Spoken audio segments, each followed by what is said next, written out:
Hi everyone, welcome to this webinar on specifying human and financial resources.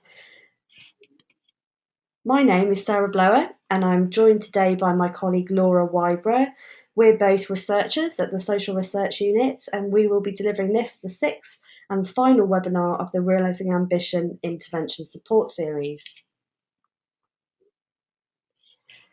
This is the last webinar in a series of six. It's on specifying human and financial resources, and you can find the recordings of the first 5 webinars on our website at www.dartington.org.uk, and the recording of this webinar should be available in the next few days.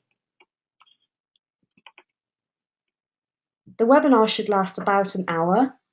It's divided into 4 parts. We'll start off now by giving you a presentation that will then be followed by a discussion where we'll take the questions that you've sent through to us and Laura and I will do our best to answer those questions.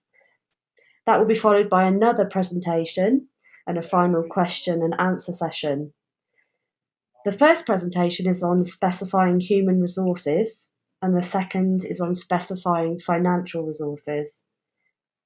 I'll now hand over to Laura, who will be delivering the first input on specifying human resources. Over to you, Laura. Thanks, Sarah. Okay, it goes without saying that nearly all interventions in our field depend in some way on people, and most rely on skilled practitioners or volunteers. But it's not just people on the front line. There are backroom staff too, managers, finance staff, evaluation specialists, and so on. In short, it's a team effort. So as you develop your intervention and plan for its implementation, it is important to specify the number and type of people needed for delivery. Such information will help developers, commissioners, and funders to figure out how to incorporate the work into existing practice or what new staff need to be employed. It will also help with working out what training and support these people need. Let's start by talking about the people you need. When specifying human resources, it probably isn't helpful to think in terms of the current people involved in delivery, especially if it is a new intervention, because they are likely to be unusual, perhaps gifted innovators or extremely dedicated early adopters. Instead, you might break the intervention down into its constituent parts and think about the tasks involved and the experience, skills, and knowledge that people would need to complete those tasks well. So some activities entail direct delivery, others are more behind the scenes. Some people require skills, others administrative skills. Some demand extensive theoretical or practical knowledge of aspects of child development. Others, an ability to get alongside vulnerable families and give them confidence to participate in something new and alien. By spelling these out, you're essentially developing job descriptions and person specifications. In the case of an existing intervention, it may be clear that some people are better suited to certain roles than others. But you also need to think about the number of people involved, taking into account not just contact time, but also time spent preparing sessions, following up with non-attenders, and so on. Of course, identifying the right people is just one part of the task. You need to ensure that they are well prepared and supported. There are 2 reasons for this. One is simply that, in many respects, the people who deliver an intervention in children's services are the intervention. Without them, there is no intervention. The other reason is that effective interventions lose their power if they are delivered in a haphazard way. Poor fidelity equals poor outcomes. Bearing in mind that the greater the spread of the intervention, the less direct contact innovators will have with the people implementing it, high-quality training and technical assistance will help ensure eventual success. Let's look now at training. Most interventions come with manuals and associated materials, lesson plans, checklists, routines, and so on. and the people delivering those interventions come with experience, knowledge, and skills, some relevant, some less so. However, simply connecting the two, giving the materials to the people implementing the intervention, is rarely sufficient to ensure that the intervention is delivered well. Training is a bridge between the two, enabling people to acquire the necessary knowledge and practice the relevant skills so that they can use the materials appropriately. But what should training look like? If you look at existing evidence-based interventions, you quickly see that the type of training offered varies. Some interventions require a group of practitioners to meet, whereas others involve a lone practitioner working their way through a DVD. Some training takes a few days. Other options take a couple of hours. The media can include any combination of presentations, reading materials, video segments, group discussion, role play, and homework. Naturally, the best option depends on the intervention and the people who are being trained. For example, intensive interventions will likely require intensive training, and a seasoned professional will probably need less training than an inexperienced volunteer. Existing evidence-based interventions tend to have a training package already, which helps, but you still need to decide if it is fit for purpose. Ask yourself, is it right for the kind of people who will be delivering the intervention, taking into account their existing knowledge and skills? Where and when should it be delivered? How does it fit with people's existing training commitments? Should outside trainers always deliver training, or is there scope for developing internal capacity? A bigger challenge is developing training for a new intervention. Inevitably, there are several generic guides for developing training, and we strongly recommend that you consult a selection of them. In particular, they give insights into how adults learn and how this should affect the training. For example, adults need training to connect with their existing life experience and knowledge. They need it to be practical and relevant for the tasks they will be doing. They need to be self-directed rather than spoon-fed.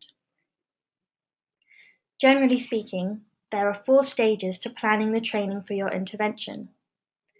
First, you need to analyze training needs. In other words, think about what the people who will deliver the intervention need to know and be able to do. Break the intervention down into smaller components and think about what tasks need to be completed and to what standard. You might think about the range of topics that are covered and the style of input and type of skills that these require. If you know the kind of person who will be delivering the intervention, it soon becomes clear what training they will need.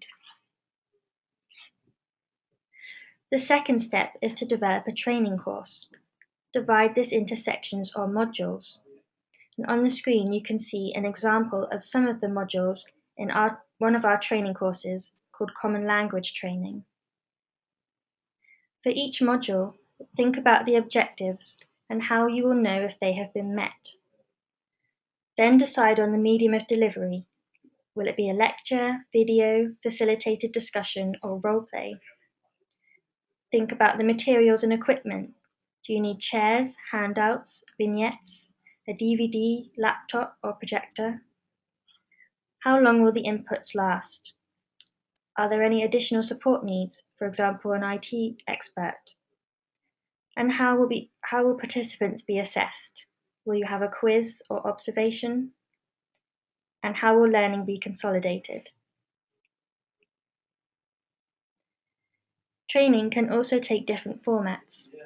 In industry, a helpful distinction is made between formal training, for example, a lecture on how to fly a plane, simulator-based training, which might be pressing switches in a mocked-up cockpit, and training on the job, such as flying a plane under supervision. A lot of training in our field is fairly formal, but role play, a kind of simulation, is common, as is coaching, a form of on-the-job training. It is also worth bearing in mind that different people involved in delivering the intervention might need different training. For example, a teacher delivering lessons in social-emotional learning needs different training to their head teacher, whose role might be to encourage teachers and promote the caring ethos in the school. The third step when planning training involves deciding who will make a suitable trainer. This will vary depending on the subject area and type of intervention. But the following qualities are always likely to be needed: an ability to impart knowledge clearly and help others to develop competencies, competence in delivering the intervention, an ability to assess the knowledge and skills of others, skills in responding sensitively and helpfully to questions and concerns raised by trainees, where relevant, the ability to manage a group, and key qualifications. You should also think about how trainers will be properly supported and how their competence will be monitored. Lastly, there are some practical things to think about when planning training. Where and when will the training be delivered? If someone who has been trained then leaves, how will new staff be trained? Is basic training enough, or is some top-up training likely to be needed? Just as a marathon runner has a schedule to guide their training, so you need to map out what type of training should happen when and for whom. Training is critical, but it tends to focus on developing entry-level skills and knowledge. The challenge comes when trying to put these skills and knowledge into practice. People usually need help to do this. This ongoing support is often called technical assistance, and you may be relieved to hear it has nothing to do with IT. Technical assistance is available for most existing evidence-based interventions. It ranges from in-person visits to phone and email support. It can include advice and guidance for setting up an intervention, information about funding sources and strategies, troubleshooting, and the provision of a fidelity monitoring system. It might be available directly from the developer or from a purveyor organization. But what about new interventions or innovations? Few innovations are glitch-free. Technical support will be required, more as agencies start implementing, less as the intervention becomes established, but it never tails off completely. Technical assistance has at least 3 functions. The first and most important one is to help people delivering the intervention to develop and hone their skills. Put another way, they learn to supplement their formal knowledge, obtained through reading the manual and attending training, with what we call craft knowledge. They develop their own personal style and hone their skills in delivering core components of the intervention. A second function is to respond to questions and suggest solutions for particular problems.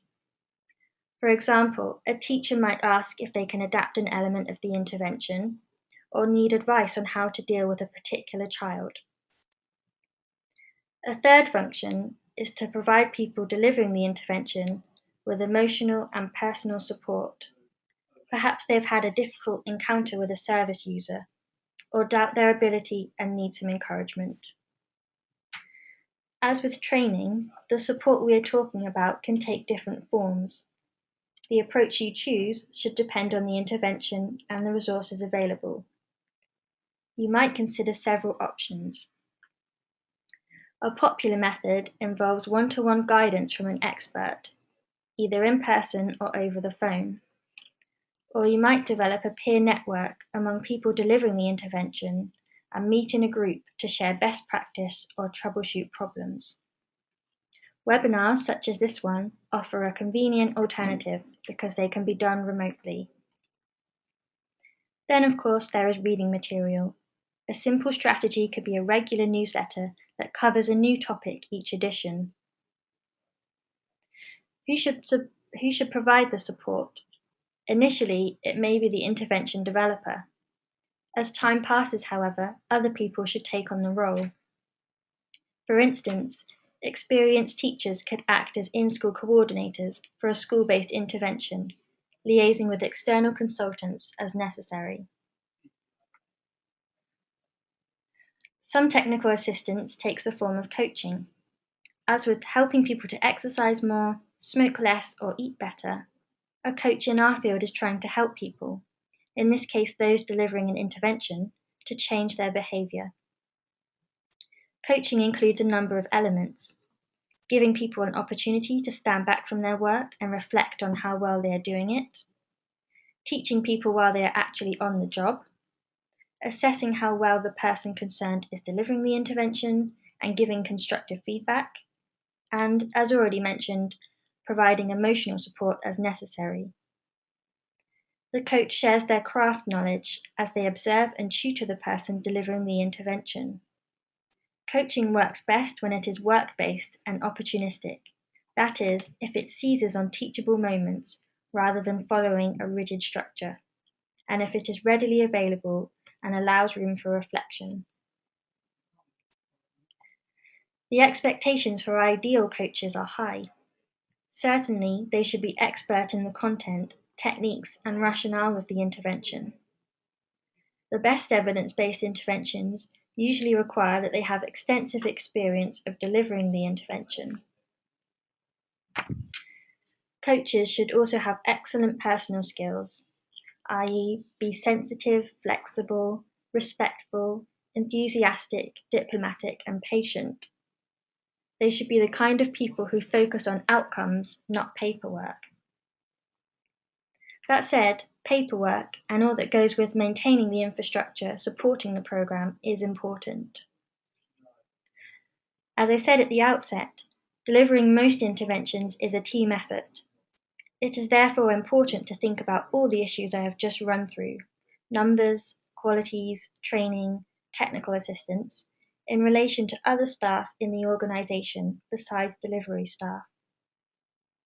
Most interventions benefit from some level of administrative support, in addition to those people employed to deliver the intervention. This can range from the very practical, like arranging venues, transport, and refreshments, to the more skilled, like collating and analysing fidelity data. All interventions require someone to take responsibility for overall coordination and management, either as a volunteer or as a part or full-time paid manager. So that brings our first input to a close, and I'll now pass over to Sarah, who's been collecting some of the questions that you've been sending through to us. Okay, thanks, Laura. We've had a few questions through to us, and we'll do our best to answer those now. So the first one is, we've designed a training program for our intervention. Can you have a look at it for us? So I'll probably answer this one to give Laura a bit of a breather. So if you're one of our Realising Ambition projects, you'll know that we have some bespoke support time available to you. Many of you have already taken up that offer quite extensively, and it actually comes to a close at the end of September this year. So if you have any time available for bespoke support left with us, then please do get in touch with your intervention support lead at SRU, which will probably be either myself or Nick Axford. Drop us a line, and I'm sure it's something that we can negotiate within the time we've got available to just have a look through the training program, link it back to what we know about your logic model, and offer some kind of comments, advice and feedback. And we've done that for a few of you already. So yes, in principle, we can offer you some help on that. It just depends on the extent to which you've used up all your bespoke support time. So that was question one. And then we've had another question through, which is, can you give us one or two examples of technical assistance for an actual programme? And I will hand that one over to Laura. Thanks, Sarah. Yes, one evidence-based programme, PATHS, is a social and emotional learning programme that's delivered in schools, and they offer a coaching model where trained coaches who are often ex-teachers will visit schools once or twice a term to sit in on lessons. They will observe teachers, sometimes they co-teach, they can help to prepare materials and problem solve together with teachers, as well as sharing best practice with other schools. And these coaches themselves often have a monthly call with a trainer. Another example is the Incredible Years Parenting Programme, and the technical assistance in this programme involves weekly supervision sessions, where a supervisor will review video material of a session, looking for things that went well or didn't go so well, what the material covered, and these are all things that are related to fidelity. Okay, great. Thanks, Laura. So another question here, which I'll send over to you, Laura, is can you say a little bit more about what you mean by craft knowledge? Okay, so in the example on the slide, we had a picture of a sculptor, and the idea being that you can attend a beginner's pottery class and you might be able to make a clay pot, but it takes something different, a lot of practice to hone your skills to become a skilled craftsman. And in our field, we use this metaphor to say that it's not just about a practitioner being able to follow instructions in a manual, but they also bring their own qualities to any intervention, their warmth or creativity, or the ability to spot perhaps an incident in a playground if you're a teacher, and then bringing this into the context of the next lesson. And that's what we mean by craft knowledge. Okay, great. Thanks, Laura. And then another one here, which is I'll probably take, is can you send us the details of the training guides you had on one of the earlier slides? So the thing to say about that is we had some examples on the slide there.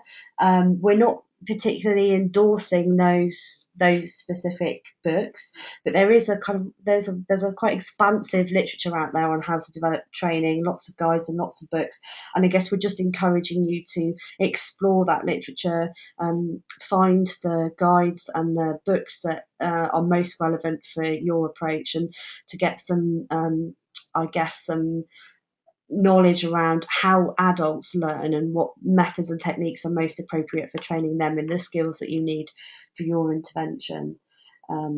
We'd be happy to send you the specific details of the ones on the slides, but as I say, we're not endorsing those particular books. I'm sure they're very helpful. Okay, so I think that's the end of the discussion for the first input. So we'll move on now to specifying financial resources. So to be scalable, your intervention will need ongoing and sustainable sources of funding, such as from commissioners of children's services in the health, education, social care, or youth justice systems. Commissioners and funders interested in purchasing an intervention or replicating it in a new setting will need to know exactly how much the intervention costs. And the financial information you give them should be accurate and represent the true cost of delivering the intervention in real world contexts. It should also be packaged in a way that's easy to understand. So, first of all, commissioners will need reliable information about unit cost. Unit cost refers to the average cost of the intervention per unit served, where the unit is a child or a parent or a family, for example. Unit costs capture fixed costs like equipment, as well as variable costs like salaries and training. They allow commissioners to think about different options for delivery. So, for example, instead of saying that an intervention costs £30,000 and that with that £30,000 you can serve 100 children, a unit cost would indicate that the minimum cost per child is £300 and that you'll have a capacity to serve 100 children. If you end up serving fewer children, the unit cost would increase because things like building rental and staff salaries would still have to be paid regardless of whether you serve 50 or 100 children. As well as the unit cost, commissioners and funders will be interested in what the startup and recurrent costs are. So, startup costs refer to the initial investments needed to get the intervention set up in a new location. Recurrent costs, on the other hand, refer to the year-on-year costs of running and implementing the intervention. So if you take this athlete on the slide in front of you as an example, his startup costs, represented on the left of the slide, his startup costs include his kit, the recruitment of a coach, membership at a sports centre, and then his recurrent costs, which are represented on the right of the screen, might include things like professional membership costs, sports drinks and supplements, the coach's salary and the cost of travel to competitions, some spare kits, and so on.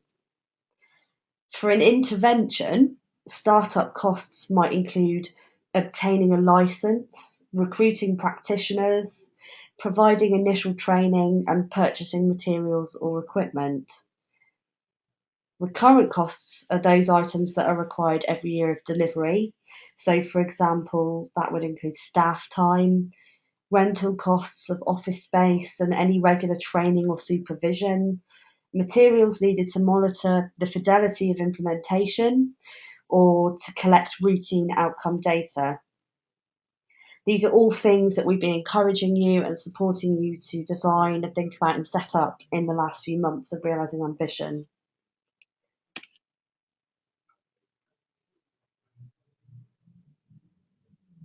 So, what can we do? As your intervention evolves over the remaining years of Realising Ambition, the Social Research Unit and the Young Foundation will help you to gather detailed information on the cost of your intervention and help you to formulate what your unit costs are.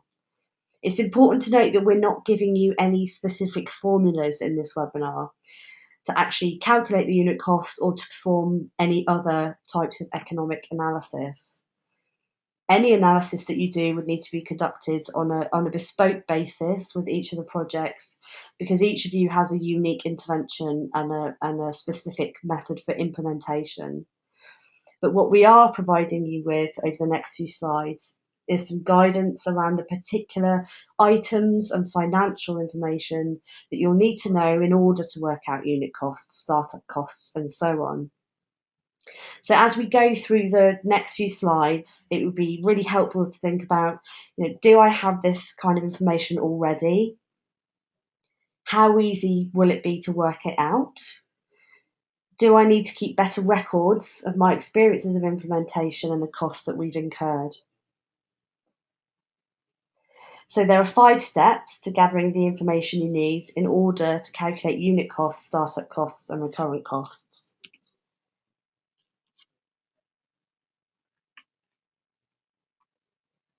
One of the first things you'll need to do is to provide detail on the intervention and how it is delivered.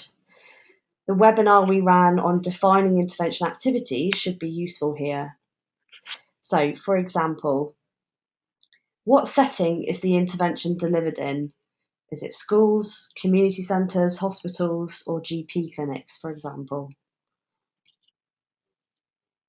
What is the mode of delivery? Is it one-to-one or is it group-based? And do the groups include children or parents or whole classrooms? How much time is needed for the intervention?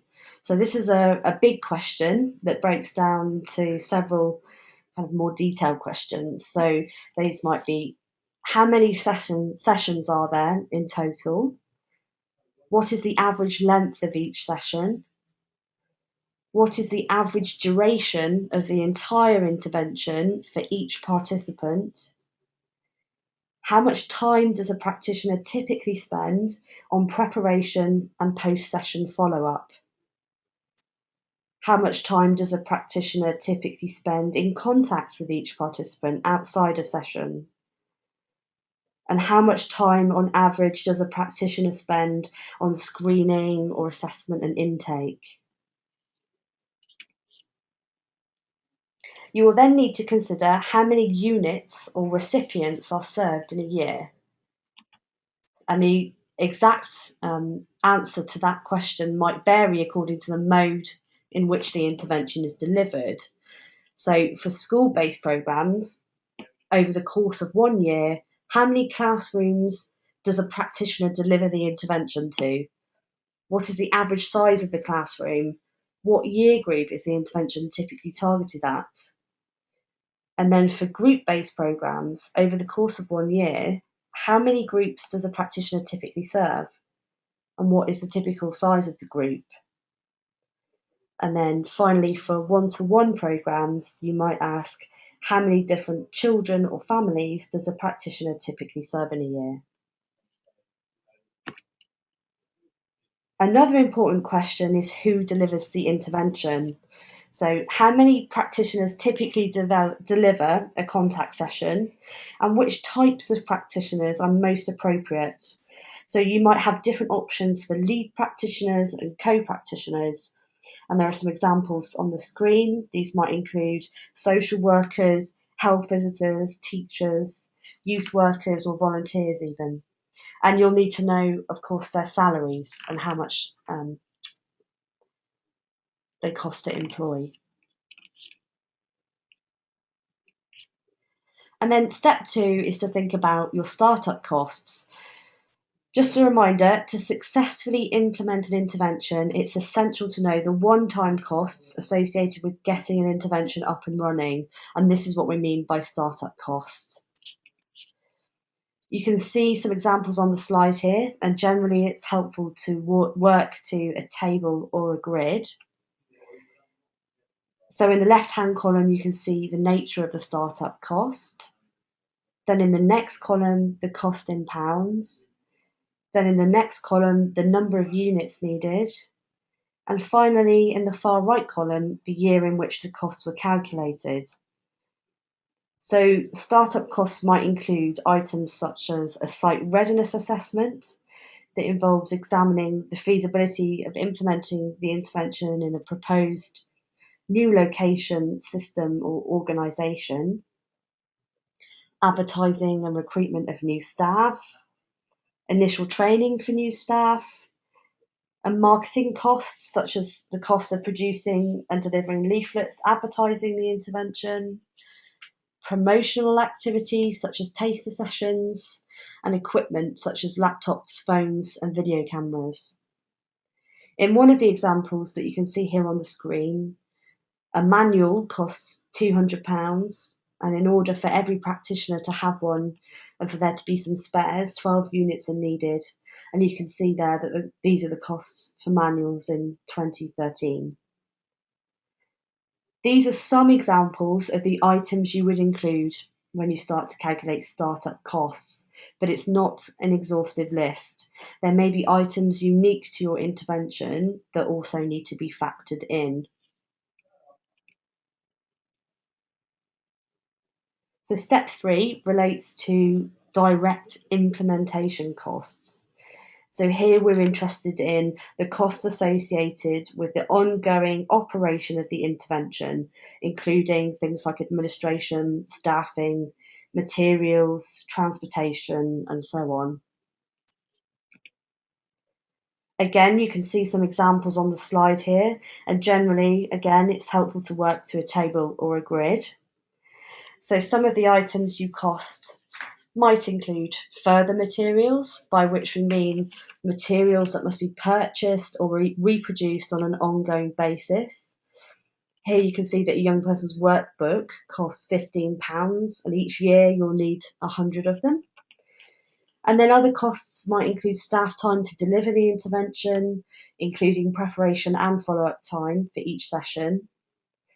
In the example you can see on the screen, we've costed 2 full-time project workers, a part-time administrator, and a small amount of time for clinical supervisors, and that costs £60,000 in total. You might also work out the costs of transportation to sessions for participants and project workers, refreshments, and in some cases, creche or childcare facilities for participants, interpreter services, and so on. Again, the list is not exhaustive, but it gives you a sense of what might need to be included. You could do a grid like this for each year of implementation, as it's possible that your costs might increase or decrease year on year. And then step 4 relates to infrastructure costs. So infrastructure is another critical component for effectively implementing an intervention.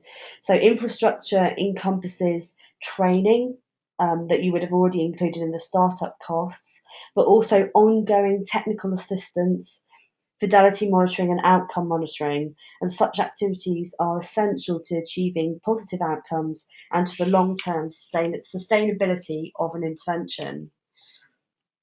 Again, infrastructure costs will be specific to the intervention, but you can see some examples on the screen there. So the ongoing training in this example might include booster sessions that consist of 4 half-day sessions every year and cost £250 per practitioner per year. And then secondly, you've got on there technical assistance, which, as Laura described earlier, is the supervision, support, and continued development of practitioners' skills and abilities. Thirdly, you've got fidelity monitoring, so determining whether practitioners and supervisors are delivering interventions with fidelity requires regular data collection. And the best systems involve some form of feedback to delivery staff. So you might need to factor in staff time and software costs here. And then fourthly, outcome measurement, which might include the costs of licensing particular questionnaires or measures.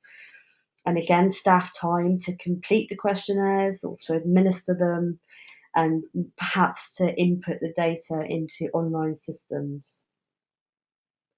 If the intervention is delivered over several years, ask yourself, are the annual costs to support the infrastructure the same from year 2 onwards? If they change, you'll need to document that. And then finally, step 5 is other costs. It's important to factor in other costs, and these are generally elements associated with the intervention that commissioners should be aware of and that may impact on any of the other calculations you've done in previous steps. So, for example, have you taken into account overheads, salary on costs, such as national insurance contribution and employers' contributions to pensions, and so on? So hopefully you're all still awake. We recognise that this is really quite a dry topic, but it is nevertheless a really critical element of service design and a key kind of criterion in the What Works standards of evidence that we've been using at SRU to rate your interventions and to act as a kind of framework for our support to you. And I guess one of the things that should be really clear from the last few slides is the level of detail that's required and the need for the data to be tied as much as possible to the real costs of implementing the intervention. And this is not easy, but it will be simpler if you can keep some really good records of your experiences of replication.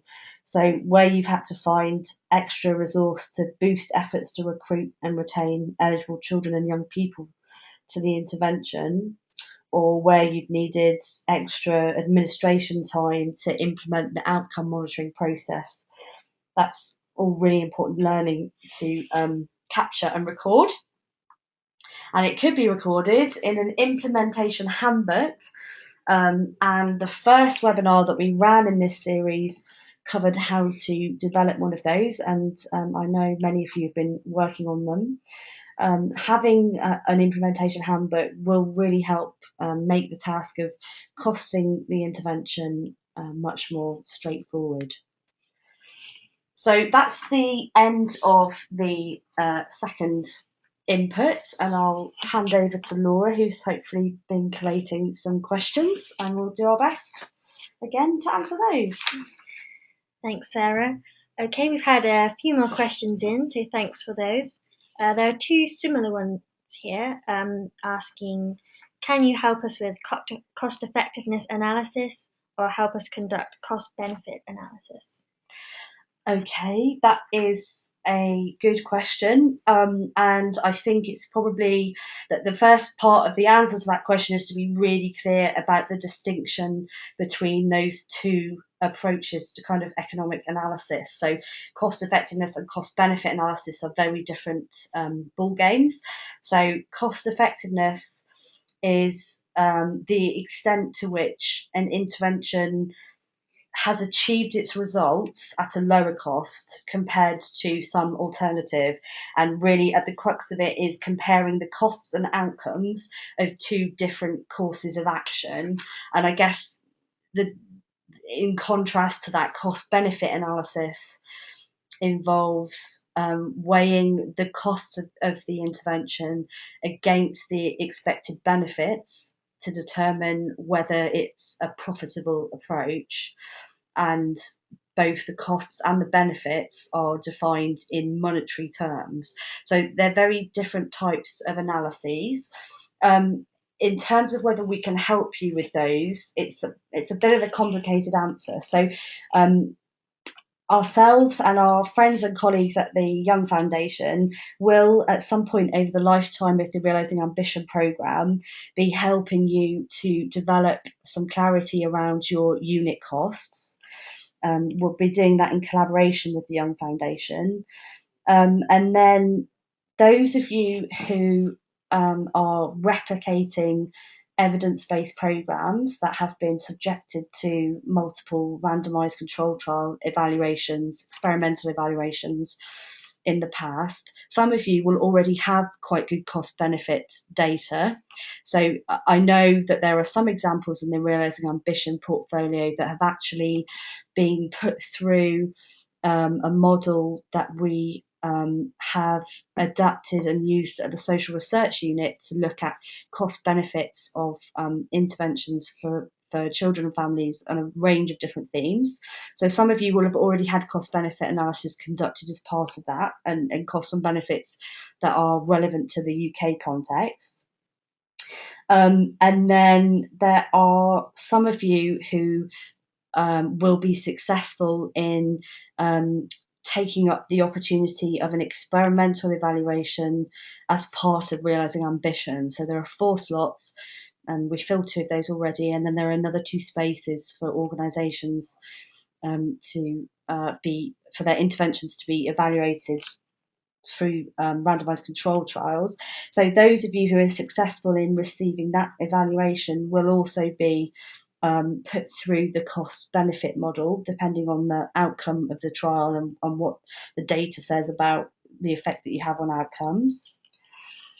And then for the rest of you who don't have that kind of really robust evidence that from rigorous methods to support the impact of your intervention, there are lots of different types of economic analyses that you could pursue. And I think that it's one particular area where the Young Foundation have some specific expertise, and they will be helping you over the next few years to think about that in relation, mostly I think, to the sustainability of your models beyond the lifetime of the Realising Ambition programme. So I would encourage you to chat to them about what support they can offer you through their bespoke support package over the next couple of years. I think that's great. Okay.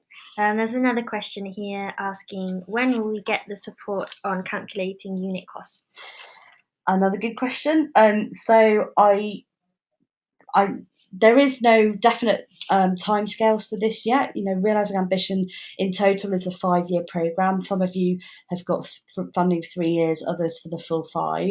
So at some point over the next year or so, there'll be some discussion around the plan for how that's going to work. And we need you to have had a chance to kind of implement and replicate your models, to get them bedded in, to iron out any kind of issues you've had in the first year or so that we can get some really good data to get some really accurate, realistic estimates for your unit costs. So there's not a definite answer there, but at some point over the next year or so, you'll be hearing from us. Okay, thanks, Sarah. One more question here for you, asking that says we are replicating in lots of different areas, sometimes in different countries. Should we do different costings for the different sites? Okay. My immediate response to that is potentially yes. You would need to do different costings. So whenever you do this kind of work, it's advisable to work things out based on an average or typical or on typical data.